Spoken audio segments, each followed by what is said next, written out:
자, 2장 3절 공간 해상도 얘기를 한번 해보겠는데요. 우리가 위성 영상을 다루는 데 있어서는 해상도 얘기가 굉장히 중요합니다. 왜냐하면은 단순한 해상도, 지금 우리가 다룰 공간 해상도가 일반적으로 통용되는 해상도 얘기인 건 사실입니다만, 그것뿐만 아니라 그 이외에 분광 해상도, 복사 해상도, 시간 해상도 등 네 가지의 서로 다른 해상도를 우리가 같이 스터디를 해야 됩니다. 그 각각이 무엇을 얘기하고 어떤 특성이 있는지를 살펴보는 시간을 갖도록 할 겁니다. 2장 3절에서는 지금 공간 해상도, 그리고 보통 우리가 픽셀 크기를 해상도와 관련돼서 생각을 해보고요. 또한 축척도 공간 해상도와 아주 밀접한 관계가 있는 지표가 되는 거죠. 자, 우리가 공간 해상도라고 얘기를 하면 스페이셜 레졸루션의 정의는 우리가 검출할 수 있는 가장 작은 사이즈의 대상이 얼마만한 사이즈인지, 그것이 공간 해상도의 그러한 메저먼트라고 우리가 볼 수 있습니다. 이런 공간 해상도를 결정짓는 그러한 기계 장비의 어떤 스펙이 있는데, 그걸 보통 우리가 순간시야라는 성질입니다. 순간시야라는 거는 instantaneous field of view를 번역을 한 건데 너무 기니까 보통 약자로 IFOV라고 이렇게 우리가 보통 지칭해서 부릅니다. 이 순간적으로 볼 수 있는 영역을 얘기하는 건데요. 순간적으로 우리가 내려다볼 수 있는 각각의 디텍터가 그 영역을 물리적으로 표시하려면은 각불 형태로 표시를 해야 돼요. 왜냐하면은 어떤 평면을 바라보는 거기 때문에 그 평면을 감쌀 수 있는 소위 솔리드 앵글이라고 우리가 부르죠. 각도가 2차원적인 게 아니라 3차원, 그러니까 2차원 면적 형태로 나오는 거를 이런 각불 형태로 주어지는데, 모든 센서가 탑재하고 있는 감지하는 디텍터들은 하나하나가 다 자기 고유의 IFOV를 갖습니다. 이런 IFOV 때문에 지금 오른쪽 이 그림에서 보면은 비행기를 탑재체로 가정하고 거기에 센서가 탑재됐을 때 그 센서가 내려다보는 순간적인 시야, 그것을 IFOV라고 그러고, 지금 여기서는 그림에서는 A라는 이러한 영역으로 솔리드 앵글로 표현되어 있죠. 요거는 센서 전체가 보는 걸 얘기하는 건 아닙니다. 센서 안에 들어있는 하나의 작은 감지기, 소위 디텍터가 내려다보는 그 작은 영역을 얘기해요. 이런 IFOV는 특정 순간에 주어지는 고도, 여기서 높이가 지금 C라고 탑재체의 고도를 표현했는데요. 볼 수 있는 지구 표면의 면적, B라고 여기 표현된 순간적으로 얼마만한 면적을 볼 수 있는지를 사실은 고도와 이 IFOV, 센서가 갖고 있는 IFOV에 의해서 결정이 일어납니다. 보통 이런 두 개를 그냥 곱한 값이 사실은 넓이가 돼요. 즉 A 곱하기 C를 하면은 IFOV 곱하기 고도면 그 결과가 B라는 넓이로 우리가 계산돼서 나온 것이 보통 상례입니다. 이런 지표 영역, 즉 순간 시야가 바라볼 수 있는 지표의 영역 B를 우리가 또 특별한 용어로 부릅니다. 이런 거는 레졸루션 셀이라고 불러요. 그러니까 지표이기 때문에 그라운드까지 붙여서 지표 해상도 셀, 그라운드 레졸루션 셀이라고 보통 부르고요. 이런 그라운드 레졸루션 셀의 크기가 바로 우리가 얻을 수 있는 최대 공간 해상도라고 얘기를 합니다. 그러니까 각각의 디텍터가 순간적으로 바라볼 수 있는 영역의 넓이가 공간 해상도를, 센서의 공간 해상도를 결정짓는다고 보시면 됩니다. 근데 균질할 대상이 감지가 되려면요, 어떤 균질할 대상이라는 거는 모든 프로퍼티가 계속 일정하게 유지되는 큰 대상이 있을 텐데, 그 대상이 감지가 되려면 그 크기가 사실은 이 레졸루션 셀, 그죠? 영역 B로 표시된 요것과 동일하거나 요것보다는 커야지만 그 대상이 감지가 되는 겁니다. 왜냐하면은 하나의 셀은 하나의 숫자 값으로 저장되기 때문에 그 친구가 감지가 되려면 그 정도 크기는 되어야지 우리가 감지가 할 수 있는 거죠. 만약에 요 그라운드 셀 레졸루션보다도 작은 이 B라고 표현된 요 그림에서 그 넓이보다 작은 대상이 존재한다면 그 대상의 그 밝기 값을 우리가 측정되는 게 아니라 그 대상을 포함한 그 그라운드 레졸루션 셀 안에 다른 것들의 밝기 값이 다 평균돼서 기록이 일어나기 때문에 그 대상이 정확하게 감지가 안 될 확률이 높을 수밖에 없습니다. 그렇지만 꼭 그런 엄격한 그러한 기준이 거기에 적용되는 건 아니고요. 그 반사율에 따라서는 또 다를 수도 있어요.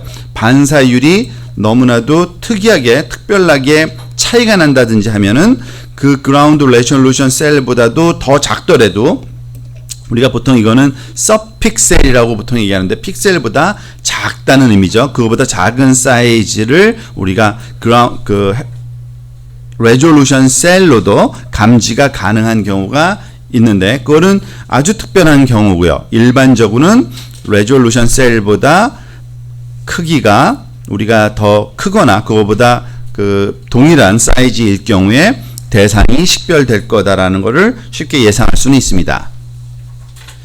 자, 이번에는 픽셀 크기를 우리가 생각을 한번 해봅시다.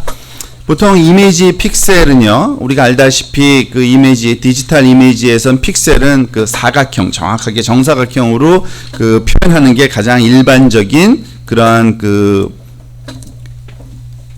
형태인데, 이 이미지의 특정 영역을 당연히 나타낼 수밖에 없습니다. 그런데 이 픽셀 크기 이퀄 레졸루션 셀, 공간 해상도, 즉 스페이셜 레졸루션과 똑같이 볼 수는 없습니다. 물론 같게 세팅된 적도 있습니다만 항상 그렇지는 않다는 거죠. 그래서 픽셀 크기를 공간 해상도로 우리가 오해하면 안 되는데, 예를 들어서 센서가 공간 해상도를 20m짜리의 공간 해상도를 갖는다고 한번 생각을 해봅시다. 그러면은 이것을 최대 해상도로 우리가 이미지를 표현했을 때 그 한 픽셀이 나타낼 수 있는 지표에서의 넓이는 이 공간 해상도가 20m니까 각 픽셀은 20m 바이 20m짜리 영역을 나타낼 수밖에 없습니다. 그렇게 표현됐다면은 그때의 경우에는 픽셀 크기가 사실은 해상도하고 동일한 거죠. 즉 하나하나의 해상도 크기에 맞춰서 하나의 픽셀이 그림으로 표현됐을 경우다. 그런데 해상도와는 다른 픽셀 크기를 가진 화상을 표시할 경우가 많아요. 왜냐하면 픽셀 수가 너무 많으니까 아마 우리 지금 이 클래스에서 제가 이 강의 노트에 보여주는 이미지들은 다 축소해서 다 보여주고 있잖아요. 즉 몇천 바이 몇천짜리 픽셀로 보여주는 게 아니라 기껏해야 100 바이 100, 몇십 바이 몇십 이미지로 보여주는데, 그렇게 되면은 결국에는 하나하나의 픽셀이 나타내는 영역이 이미지의 고유 해상도가 아니라 훨씬 축소된 그러한, 즉 위성 사진은 포스터 같은 형식으로 나타낼 때는 어쩔 수 없이 큰 영역을 나타내도록 픽셀들이 평균화될 수밖에 없다는 얘기입니다. 즉 픽셀들이 평균화되어 표현되는 경우가 많기 때문에 픽셀 크기랑 공간 해상도를 혼용해서 사용하면 안 된다는 주의를 하나 하셔야 되고요. 우리가 해상도를 얘기할 때 해상도가 높다 낮다 또 낮은 경우에는 거친 해상도, 영어식 표현에 의하면 coarse resolution을 갖는다라고 표현하는 건데, 이런 경우는 보통 저해상도인 경우죠. 그때는 이미지에서 대부분이 큰 대상, 오브젝트의 크기가 클 경우만 우리가 구분이 가능하다고 보고요. 만약에 아주 고해상도 또는 다른 말로 하면은 정밀한 fine resolution을 갖는 이미지 같은 경우에는 이제 작은 물체를 감지가 가능하겠죠. 그런데 또 하나 우리가 잘 알아야 될 사항은, 일반적으로 해상도가 높아지면요, 정밀한 해상도를 갖게 되면은 우리가 바라볼 수 있는 대상의 전체 넓이, 전체 바닥 면적은 이렇게 줄어들 수밖에 없는, 작아질 수밖에 없는 그 상황을 우리가 잘 알고 있어야 됩니다.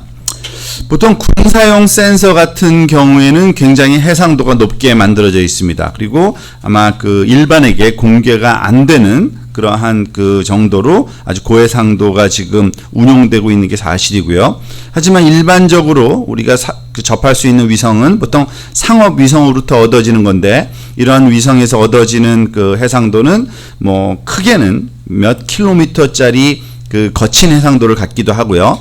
작게는 몇 미터 단위의 아주 고해상도를 우리가 얻기도 합니다.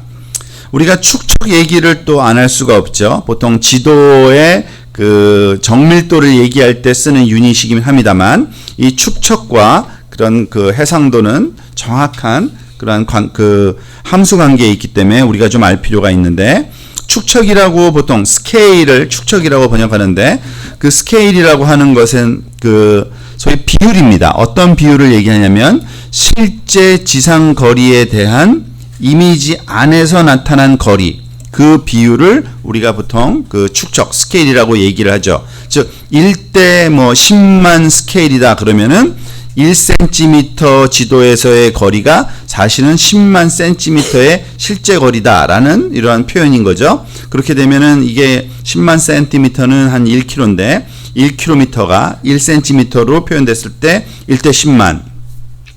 보통 이 정도는 그 우리가 보통 작은 축척이라고 보통 얘기를 합니다. 이 작다라는 거는 1대 10만이면은 분수로 표현을 했을 경우를 얘기하는 거거든요.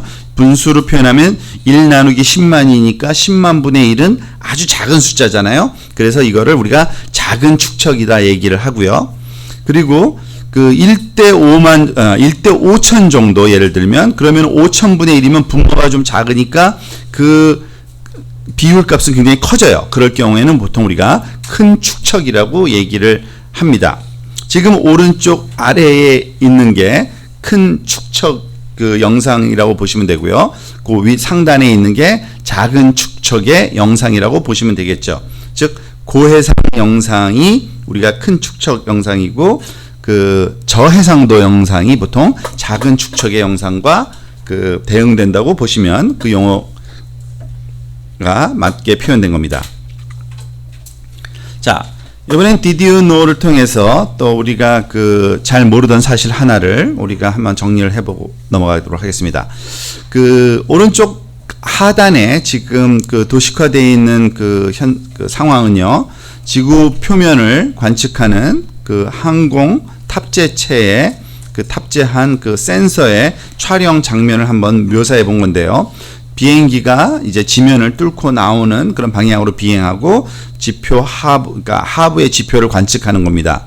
그런데 이 지표 직하부를 바라보았을 때와 지표 옆을 바라봤을 때 동일한 각도, 여기서 세타라고 하는 것은 그 iFob, 즉 순간 시야 각을 표현한 건데, 똑같은 그 소위 감지기, 디텍터를 썼을 때 똑같은 시야각을 갖지만 그 시야각으로 바라볼 수 있는 지표면의 면적이 차이가 난다는 얘기죠. 각도 차이에 의해서. 즉 스캐너의 모든 픽셀에 대한 ifob가 변하지 않는다면 그 스캐너가 밑에 지표 하부를 촬영할 때 그 지표 하부의 그 픽셀 하나하나를 똑같은 ifob를 갖는 디텍터로 촬영하는 거죠. 그런데 천지점의 픽셀, 즉 직하부에 있는 요 픽셀의 그 바닥 면적이 요 정도 A라고 표현하는 그런 크기로 커버가 된다 그러면 오프 네이더 포인트에 있는 픽셀, 물론 바로 옆에 것도 마찬가지입니다만 점점 멀어지면 멀어질수록 직하부와 그 하나의 픽셀이 그 촬영되는 그 대상 영역의 넓이가, 다시 말하면은 그 축척이 변화하는 겁니다. 스케일이.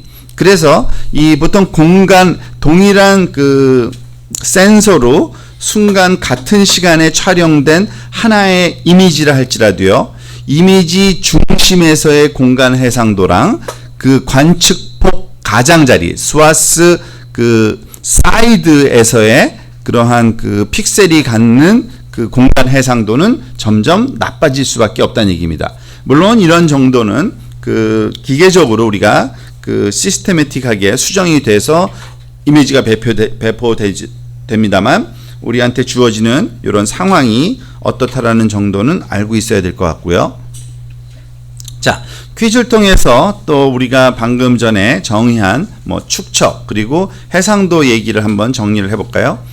오른쪽에 두 개의 이미지가 있는데 그 겉으로 얼핏 봤을 때 우리가 그 어떠한 그 세부 사항들을 판단할 수 있는지를 한번 살펴보라는 얘기고, 과연 어느 게 바로 작은 축척의 이미지고 어느 게 큰 축척의 이미지고, 그렇다면 어느 게 위성에서 찍은 거고 어느 게 항공기에서 찍은 걸까라고 한번 질문을 지금 해보는 겁니다. 사실 굉장히 직관적으로 아주 그냥 쉽게 이해할 수 있는 상황이긴 해요. 이 상단 거는 멀리서 찍은 거고 하단 거는 당연히 가까이서 찍은 거죠. 그래서 위에 게 위성에서 찍은 이미지고 아래 게 비행기에서 찍은 이미지라고 우리가 쉽게 예측할 수 있고요. 이 위에 게 바로 그 저축척 이미지고요. 아래 게 바로 큰 축척의 이미지라고 좀 더 디테일하게 얘기를 해보면, 즉 아래쪽 이미지에서만 우리가 작은 대상들, 뭐 하나하나의 개별 건물과 차량들이 식별이 가능하다는 얘기고요. 그렇지만 상단에서는 그런 거는 거의 구분이 불가능하고 커다란 아주 계략적인 대상, 무슨 거리 패턴이나 무슨 뭐 수로 또는 교량 등, 즉 수 킬로미터 사이즈의 대상들만 식별이 가능한 경우, 이것을 우리가 저축척 그리고 위성에서 촬영된 이미지일 거라고 쉽게 예측할 수 있습니다. 자, 이번엔 두 번째 해상도 얘기를 해봅시다. 사실 그 공간 해상도 얘기는 그다지 어려운 얘기가 아니에요. 우리가 늘상적으로 쉽게 해상도 얘기하면 아주 쉽게 이해할 수 있는 그 공간 해상도를 얘기하는 거기 때문에 우리가 새로운 개념이 아니기 때문에 이해하는데 별로 어려움이 없었습니다. 근데 스펙트럴 레졸루션이라는 게 또 위성 영상에서는 항상 존재합니다. 이거는 우리나라 말로는 분광 해상도라고 굳이 번역을 할 수 있겠는데요. 이 분광 해상도라는 의미는 뭐냐면 즉 빛을 나누어 볼 수 있는 능력이에요. 빛을 나눠 본다는 얘기는 뭐냐면 우리가 알다시피 사실 빛은 여러 개의 파장으로 구성되어 있는데 그 파장을 구분을 다 해서 우리가 구분해서 볼 수 있느냐 없느냐가 분광 해상도라고 부르는 그러한 그 특징입니다. 우리가 그 앞에서 스펙트럴 리스폰스 얘기를 우리가 좀 다룬 적이 있었죠. 즉 스펙트럼 응답, 그리고 그 보통 분광 복사 곡선이라는 거는 바로 이 스펙트럴 리스폰스의 그 형태를 우리가 다시 한번 표현해 보면 그 소위 파장대역별 반응 곡선이다라고 뭐 이렇게 얘기를 할 수 있는 겁니다. 이런 것들은요, 다양한 파장에 대한 대상 또는 타겟의 반사 또는 방출을 특징을 짓는다고 할 수 있습니다. 그 얘기는 뭐냐면 모든 파장대역별로 반사되거나 방출되는 정도가 대상에 따라서 좀 차이가 난다는 얘기인데요. 이런 것을 통해서 우리가 그 서로 다른 클래스, 서로 다른 대상을 소위 구별할 수 있게 되죠. 그러기 위해서는 다양한 파장대역의 반응을 다 따로따로 우리가 기록할 수가 있어야 돼요. 안 그러면 비교가 안 되는 겁니다. 즉, 그 물과 식물 같은 경우에는 아주 그러니까 그 물이라는 클래스 또는 식물이라는 클래스가 거기 안에 속하는 그 뭐 종류들이 굉장히 다양한데, 그런 것들은 뭐 아주 넓은 파장대, 뭐 가시영역이나 근적외선 정도만으로도 이 물과 식물을 구분할 수는 있습니다. 그렇지만 때때로 어떤 특별한 대상들, 그 암석 종류 같은 것, 예를 들어서 뭐 이암, 뭐 사암, 뭐 석회암, 우리가 뭐 암석 종류에 대해서 아주 다 정확하게 의미는 기억하지 못하더라도 다양한 종류의 암석이 있는 거는 알고 있잖아요. 그런 것들의 하나하나의 그 특정 클래스들을 그 분류하려면 소위 그 가시 영역대와 또는 근적외선 영역대 크게 뭉뚱그려서 우리가 비교를 하면은 거의 차이가 나지를 않습니다. 즉 넓은 파장 범위 중에 하나를 사용해서는 쉽게 구별이 되지 않아요. 그래서 이런 경우에는 훨씬 미세한 파장대역을 비교할 필요가 있게 됩니다. 그래야지만 그 서로 비교되는데, 사실 오른쪽 상단에 그 예가 살짝 주어져 있는 건데요. 지금 보면 커브가 3개가 있는데요. 즉 아래쪽 그 파선은 바살트라는 그 암석 종류, 그리고 꾸불꾸불한 요 그 실선은 그 아커스라는 그 암석 종류, 그리고 제일 위에 있는 파선은 라임스톤이라는 또 다른 그 암석의 종류를 비교하는 건데, 이것들을 비교할 때 사실은 그 파장 대역별 비교를 하지 않고 소위 가시 영역이 0.4부터 0.7까지인데 요 영역을 하나의 값으로 우리가 그 측정을 하게 되면 평균을 내게 되면 어느 값이 어느 값인지 구분이 안 될 경우가 발생을 하게 됩니다. 그런 경우에는 전혀 도움이 되질 않는 거죠. 대상을 구분하는 게. 리모트 센싱의 가장 큰 목적 하나가 대상을 구분하는 거거든요. 그런데 그냥 그 파장대역을 넓게 함으로써 구분이 안 되면은 그 의미가, 목적을 우리가 이루지를 못하는 그런 상황이 발생합니다. 그래서 보통 그러한 경우를 대상으로 우리가 스펙트럼의 해상도를 높여서 측정합니다. 그 얘기는 뭐냐면 아주 미세한 파장 간격을 정의할 수 있는 센서의 능력을 부여한다는 얘기인데, 즉 센서에다가 파장대역별 측정을 다 따로 해주는 겁니다. 그런데 그때 촬영되는 그 파장대역별 그 구간이 미세하면 미세할수록, 보통 다시 말하면 그걸 하나하나를 채널이라고 또 부르고요, 밴드라고도 부르는데, 그 특정한 채널과 특정한 밴드가 측정하는 파장 대역이 좁아지면 좁아질수록 보통 우리는 이 분광 해상도가 좋다 또는 높은 분광 해상도를 갖는다라고 우리가 그 얘기를 합니다.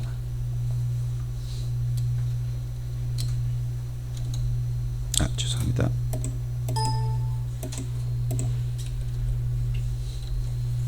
자, 우선 아주 쉽게 이해할 수 있는 그 분광 해상도의 그 차이는 흑백 필름과 우리가 컬러 필름을 생각해 보면 그 분광 해상도가 무엇을 의미하는지 아주 쉽게 이해할 수 있는데요. 즉 흑백 필름에 비해서 컬러 필름은 보통 우리가 분광 해상도가 높다고 얘기를 합니다.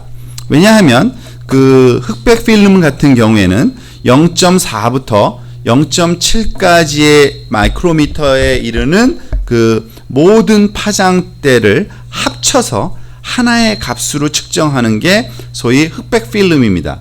그러다 보니까 사실은 흑백 필름은 그 블루 컬러에 해당되는 파장대역과 그린 컬러에 해당되는 파장대역, 그리고 레드 컬러에 해당되는 파장대역을 값을 합쳐서 평균 내서 기록을 하는 거예요. 그러니까 하나의 값만 기록하는 거죠. 그에 비해서 컬러 필름은 어때요?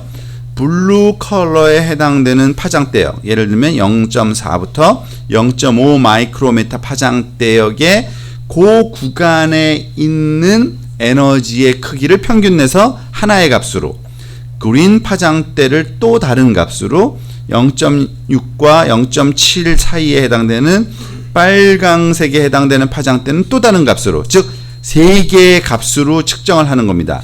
즉 파장대역별 값을 따로따로 측정하는 거예요. 그래서 흑백 필름은 우리가 보통 낮은 분광 해상도를 갖는다고 얘기를 하는데 반해서 컬러 필름은 높은 분광 해상도, 즉 스펙트럴 레졸루션을 갖는다고 보통 얘기를 합니다.